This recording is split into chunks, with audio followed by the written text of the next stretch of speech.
अस्सलाम वालेकुम दोस्तों। अलीज़ा की दुनिया द वर्ल्ड ऑफ अलीज़ा में आपका इस्तकबाल है। चलिए आज हम आपको एक कहानी सुनाते हैं जिसका उन्वान है मंजिल। सर्दियों की रात के अंधेरे साए तेजी से फैलते जा रहे थे जब ब्रांच लाइन के छोटे से स्टेशन पर भाप का इंजन 5 डब्बों की मुख्तसर गाड़ी को घसीटता हुआ लाया और ठहर कर किसी थके हुए जानवर की तरह शोशों करने लगा। धुएं की दबीस चादर ने अंधेरे को और गहरा कर दिया था। स्टेशन मास्टर के कमरे के सामने मिट्टी के तेल से चलने वाला लैंप रोशन था। उस दिन गाड़ी 1 घंटा लेट आई थी। गाड़ी से उतरने वाले 2-4 ही मुसाफिर थे जो तेजी से गेट पर से गुजरते हुए बाहर जा चुके थे। सिर्फ एक बूढ़ी सी औरत रह गई थी जो अपनी गठरी को संभालने में लगी थी। वो ठंड से ठुठर रही थी। इतने में गाड़ी ने सीटी दी। हरे रंग के लालटेन फिजा में लहराए और जवाबन इंजन ने भी सीटी दी और गाड़ी के पहिए हरकत में आ गए। यहाँ से बैठने वाला कोई भी मुसाफिर नहीं था। बूढ़ी औरत तेजी से चलती हुई गेट पर आई जहाँ स्टेशन मास्टर हर आने वाले के टिकट जमा कर रहा था। वो बहुत बौखलाई हुई सी नजर आ रही थी। आज तो चराग जले गाड़ी पहुंची है, वो बड़बड़ा रही थी। स्टेशन मास्टर ने टिकट लेते हुए कहा, हाँ आज देर आई है। कहाँ जाओगी अम्मा? नूरपुर, बूढ़ी औरत ने जवाब दिया। तो फिर कल ही जाना, स्टेशन मास्टर बोला। इस वक्त तो कोई भी सवारी नहीं है, 5 कोस का फासला है। बूढ़ी ने बेचैन होकर जवाब दिया, नहीं, मेरा आज ही पहुंचना बहुत जरूरी है।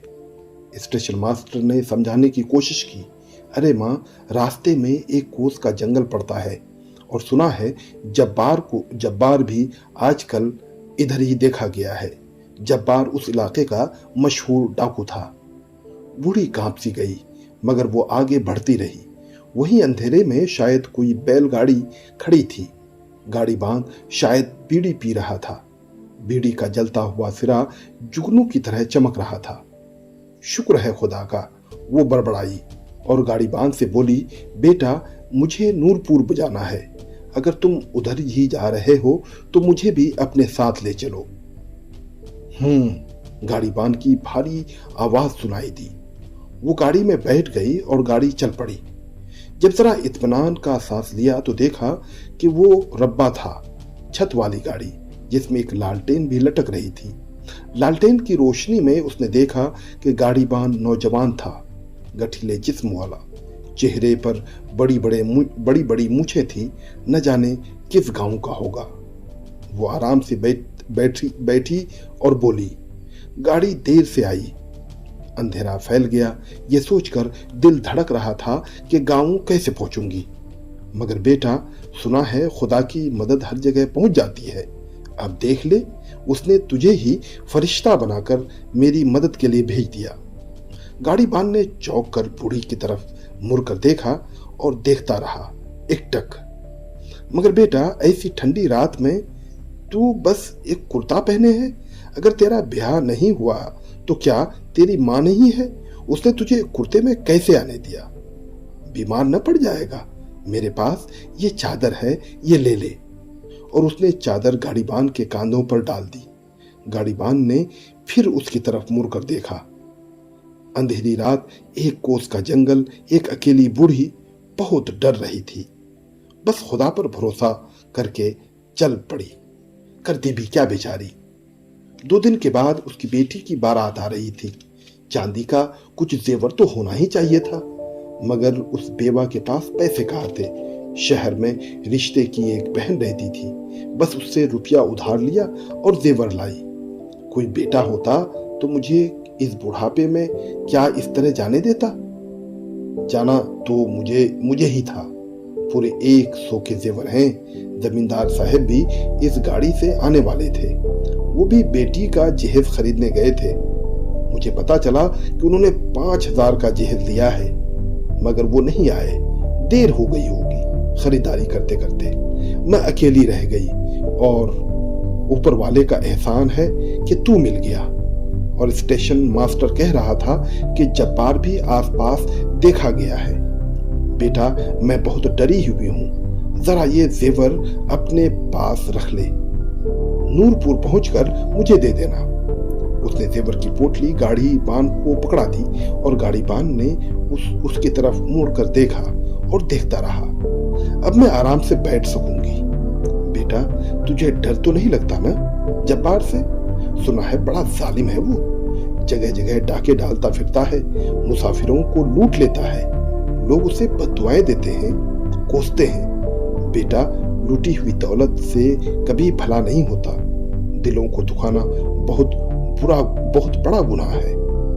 रातों के अंधेरे में लूट मार करने वाला नादान नहीं जानते कि हजारों आंखों से उनकी एक एक हरकत कोई देख रहा है और जल्द उससे हिसाब लिया जाएगा। डाकू अपने ताकत के बल पर लूटता है, मगर वो नहीं जानता कि उससे बड़ी भी एक ताकत है। बेटा, मैं बूढ़ी नादान बड़ी बड़ी बातें क्या जानूं, बस इतनी नसीहत याद रखना, बुराई का नतीजा हमेशा बुरा ही होता है। और बेटा, बुरे काम करने वाले के माथे पर उनकी बुराइयों की छाप डाल दी जाती है, उनके चेहरे से बुराई जाहिर हो जाती है और नेक लोगों के चेहरे अंधेरे में भी चमकते हैं। उन पर एक मासूमियत होती है। अब अपना चेहरा ही देख ले, कैसा भोलापन है। इस बार गाड़ीबान ने फिर चौंक कर बूढ़ी की तरफ देखा। लालटेन की रोशनी उसके जवां चेहरे पर पड़ रही थी और उनकी आंखों में भी वो चिराग झलक रहे थे। उसके बदन पर लर्जा तारी हो गया। कांपते हुए हाथों से उन्होंने फिर बीड़ी जलाई। बुझा इसे, जानता नहीं इससे कलेजा जलता है? क्या तुझे तेरी माँ ने इतना भी नहीं बताया?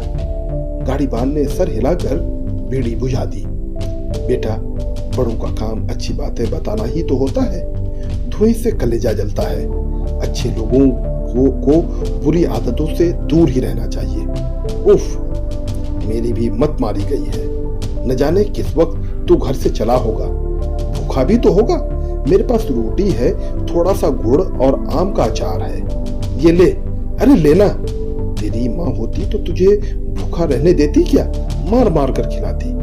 गाड़ीबान ने तड़प कर उसकी तरफ देखा और रोटी ले ली। मैं भी तो तेरी माँ ही हूँ, इसलिए तो इतनी बातें कर रही हूँ। मगर बेटा, अंधेरी रात में इस तरह अकेले नहीं आया कर। तू करे भी क्या, कभी कभी आदमी को अकेले आना ही पड़ता है।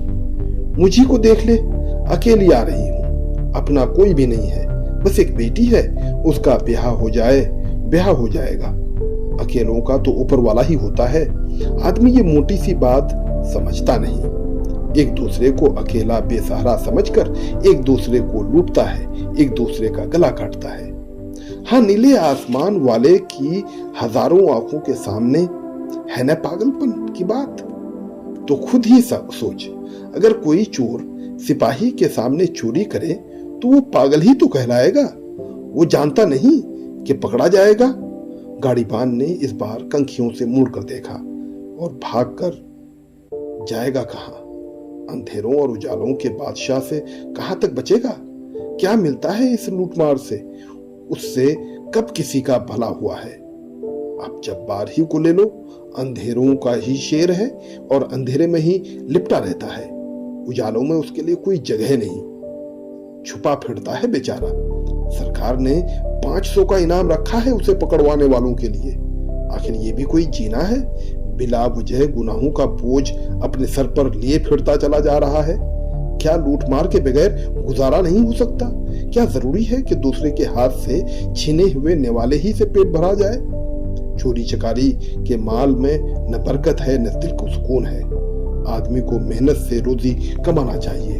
अपनी जैसी भरपूर कोशिश करता रहे, खुदा जरूर मदद करता है, नए नए जरिए निकालता है, ऐसे ऐसे हाथों से देता है कि अकल हैरान रह जाती है।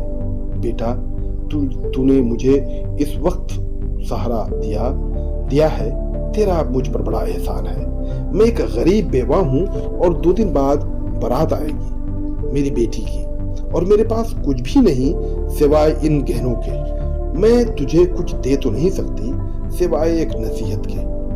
कभी बुराई की तरफ न जाना, कभी किसी का माल हड़प कर न खाना, कभी किसी का दिल न दुखाना।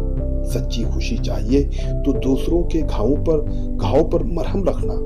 अंधेरे में चिराग जलाना, जलते हुए चिराग को कभी मत बुझाना। बस एकदम से आंधी सी उठी, दरख्त जोर जोर से हिलने लगे, झाड़ियों में हवा साए साए कर रही थी और फिर आंधी थम गई। गाड़ीबान ने मुड़कर देखा, उसकी आंखों में चिराग और ज्यादा रोशन नजर आ रहे थे। गाड़ी रुक गई थी। बूढ़ी चौंक पड़ी। नूरपुर आ गया क्या? बातों में ऐसी खो गई थी कि एहसास ही न हुआ। वो गाड़ी से उतरी। खुदा तुझे नेकी दे, बड़ी सी उम्र हो, खुश रहे सारी जिंदगी। वो दुआएं देती हुई गाड़ी से उतरी और अपने घर चली गई।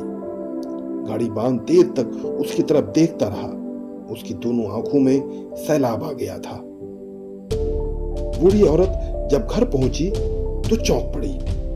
जेवर की पोटली गाड़ीबान के पास रह गई थी। उसने अपना सर पीट लिया। आस पड़ोस के लोगों को दौड़ाया, मगर गाड़ी न जाने कहां जा चुकी थी। बहुत परेशान थी। 2 दिन बाद बारात आने वाली थी। जेवर भी खो गया था। उनकी आंखों से मोटे मोटे आंसू टपक रहे थे। बार बार आसमान की तरफ देखती और कराहती थी। अगले दिन 2 सिपाहियों के दरवाजे पर आए और उसे कस्बे के थाने चलने को कह रहे थे। वो डर तो गई थी।